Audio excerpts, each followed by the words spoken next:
معروف لکھاری اور تجزیہ کار حفیظ اللہ خان نیازی نے کہا ہے کہ اس وقت عمران خان سے نمٹنے کے لیے طاقتور فوجی اسٹیبلشمنٹ کے پاس دو ہی ممکنہ راستے ہیں۔ پہلا یہ کہ عمران کی سزا مؤخر کر کے 2026 میں فارم 47 یا RTS طرز کے الیکشن کروا دے، یعنی پی ٹی آئی کے بغیر الیکشن کروا کر اگلی حکومت قائم کر دے۔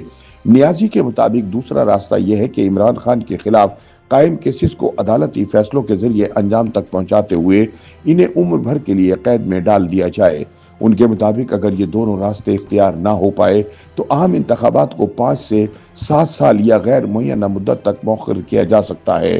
مگر حفیظ اللہ نیازی کے خیال میں جو بھی راستہ اختیار کیا گیا اس سے پاکستانی مفاد پس منظر میں چلا جائے گا اور ذاتی مفادات آکے آ جائیں گے۔ یہی وجہ ہے کہ موجودہ حکمران فیصلے کرنے کے معاملے میں شدید کنفیوژن کا شکار ہیں۔ روزنامہ جنگ کے لیے اپنے سیاسی تجزیے میں حفیظ اللہ خان نیازی کہتے ہیں کہ ریاست اسی وجہ سے بے یقینی کی کیفیت میں ہے اور عمران خان اسٹیبلشمنٹ کے گلے کی ایسی ہڈی بن چکے ہیں جسے نہ اگلا جا سکتا ہے اور نہ نگلا جا سکتا ہے۔ نیازی کہتے ہیں کہ پاکستان کے فیصلہ ساز اس وقت ایسے مخمصے میں پھنسے ہوئے ہیں جس کے باعث ملک آگے بڑھنے میں ناکام نظر آتا ہے۔ ان کے مطابق راولپنڈی کی اڈیالہ جیل میں بند عمران خان بھی شدید ترین کنفیوژن میں مبتلا ہے۔ غیر معمولی مقبولیت نے عمران خان کے ذہن اور ان کے اعصاب پر گہرا اثر ڈالا ہے۔ اگرچہ ان کی عوامی مقبولیت اب بھی برقرار ہے لیکن سیاسی سمجھ بوجھ کی کمی نے انہیں ایک بند گلی میں دھکیل دیا ہے۔ حفیظ اللہ نیازی کے مطابق عمران خان کی فوجی اسٹیبلشمنٹ کے ساتھ ایک ہی وقت میں مخالفت اور پھر مفاہمت کی کوششوں کی پالیسی سمجھ سے باہر ہے۔ اب صورتحال یہ ہے کہ اسٹیبلشمنٹ اور عمران خان ایک دوسرے سے کافی دور ہو چکے ہیں۔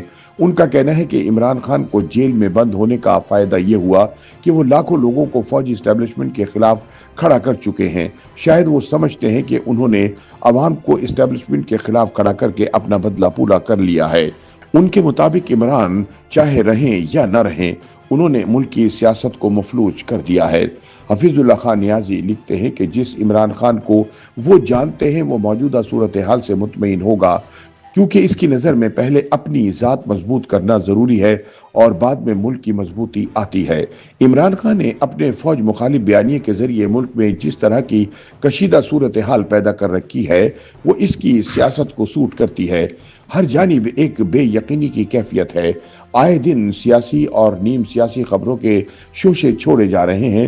کبھی عمران کی راولپنڈی سے کسی اور جیل میں منتقلی کی بات ہوتی ہے، کبھی جنرل فیض حمید کو سزا کی خبریں آتی ہیں، کبھی یہ کہا جاتا ہے کہ عمران کو جنرل فیض کے کورٹ مارشل میں بطور گواہ شامل کیا جانے والا ہے، یعنی فیصلہ سازوں کی جانب سے منصوبے بنائے جاتے ہیں اور پھر ڈراپ کر دیے جاتے ہیں۔ گزشتہ کچھ دنوں سے وی لاگر لیفٹیننٹ جنرل فیض حمید کا کورٹ مارشل مکمل ہونے، انہیں عمر قید کی سزا دینے اور اس کے ممکنہ نتائج بارے خبریں چلا رہے ہیں، لیکن حفیظ اللہ نیازی کہتے ہیں کہ وہ اب ایسی باتوں کو اہمیت نہیں دیتے کیونکہ کچھ نہیں ہونے والا۔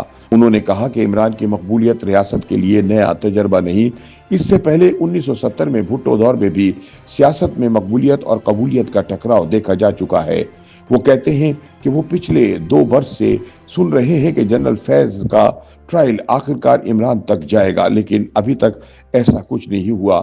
پچھلے 2 سال سے یہی کیفیت ہے کہ بھائی لوگوں کی جانب سے طرح طرح کے ارادے باندھے جاتے ہیں لیکن پھر توڑ دیتے ہیں۔ آج بھی صورتحال کوئی مختلف نہیں ہے۔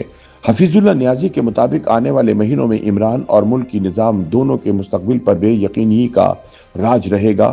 وہ کہتے ہیں کہ عمران خان کا ممکنہ ملٹری ٹرائل بھی تذبذب کا شکار رہے گا اور اسی سوچ بدلنے کے عمل نے موجودہ نظام کو غیر مستحکم رکھا ہوا ہے۔ ان کے مطابق سیاسی تجربہ نہ ہونے کی وجہ سے فیصلہ ساز اپنے اصل ارادوں کو عملی شکل دینے میں ناکام رہیں گے کیونکہ حالات کے جبر سے راستے خود بن جاتے ہیں۔ YouTube پر گوگلی نیوز دیکھنے کے لیے youtube.com کی سرچ بار میں googly news T V type کریں۔ گوگلی نیوز کے پیج پر سرخ رنگ کے سبسکرپشن والے بٹن پر کلک کرنا نہ بھولیے۔ YouTube پیج پر اپلوڈ ہونے والی ویڈیوز سے باخبر رہنے کے لیے بیل آئیکن پر کلک کیجیے۔ آپ کو ہر نئی ویڈیو کے بارے میں نوٹیفیکیشن موصول ہو جائے گا۔